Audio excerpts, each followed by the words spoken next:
Do të shkojmë në këto momente te kryeministri Edi Rama dhe negociatorja për kapitullin 5 prokurimit publik, njëkohësisht drejtoresh e përgjithshme e Agjencisë Prokurimit Publik Reida Kashta, e cila do të zhvillojë së bashku me kryeministrin një konferencë për mediat në lidhje mbi zhvillimet kryesore në fushën e prokurimit publik dhe integrimin e vendit të ndihmës së bashku.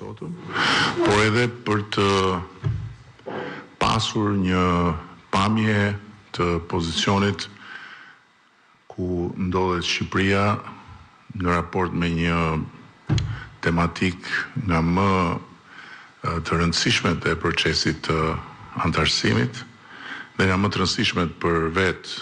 familjen europiane, për të ndarë me publikun kënaqësinë e vlerësimeve të njëpasnjëshme që janë bërë Shqipërisë së fundmi, bazuar po mbi fakte. Raporti flet për një nivel konkurrence për kontratat publike në rënje gjatë viteve të fundit. Flet për një mungesë ndërgjegjësimi lidhur me faktin që konkurenca është një parakusht kyç për vlerën e paras në programimet publike. Flet për treguesit kyç për matjen e konkurrencës që mbeten të pakënaqshme në shumicën e shteteve anëtare, flet për mbi 40% të garave të bëra me vetëm një ofertues për një periudhë 10 vjeçare, flet për një mungesë konkurrence që ndikon në çmimet dhe në kostot dhe për një kozgjatje mesatare të procedurave prokurimit të rritur me rreth 50%. Ndërkohë që shkalla e publikimit dhe pjesëmarrja e ndërmarrjeve të vogla dhe të mesme mbeten në nivelet pakënaqshme.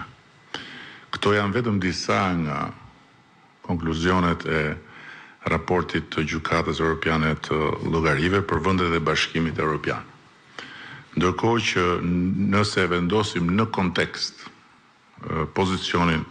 e vendit tonë në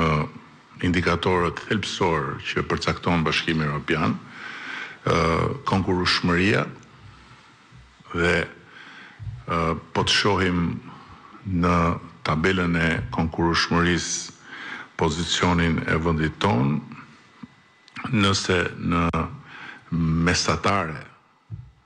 kontratat me një ofertues vetëm përbëjnë 32.3% të kontratave në vendet e Bashkimit Evropian,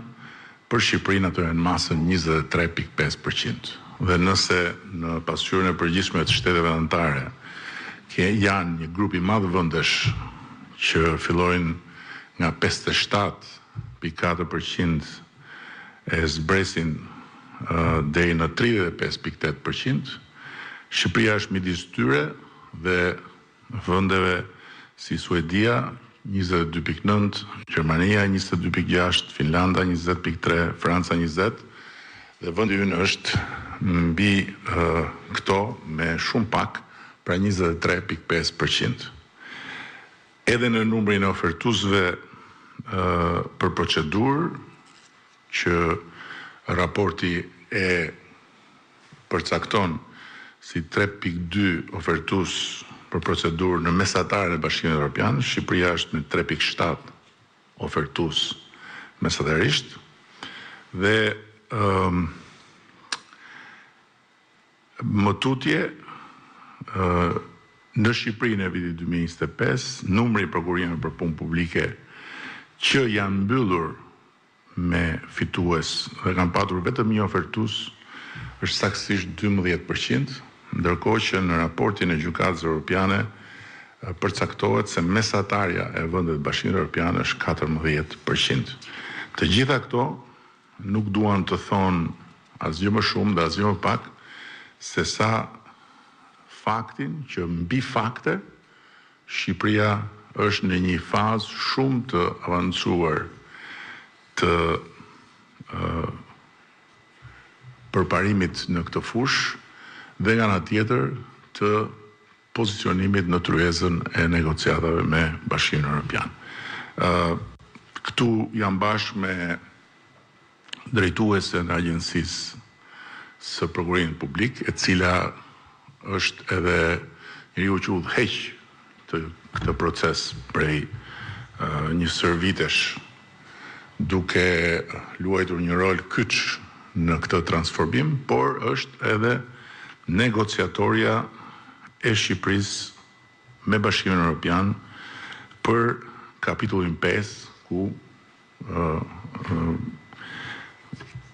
përfshihet e gjithë kjo fush me të gjitha tematikat e veta. Rejda do të bëjë një prezantim më të detajuar duke u nisur nga konkluzionet e nxjerra prej partnerëve tanë, jo thjesht nga konkluzionet e nxjerra prej të dhënave të marra dhe të procesuara prej nesh vetë.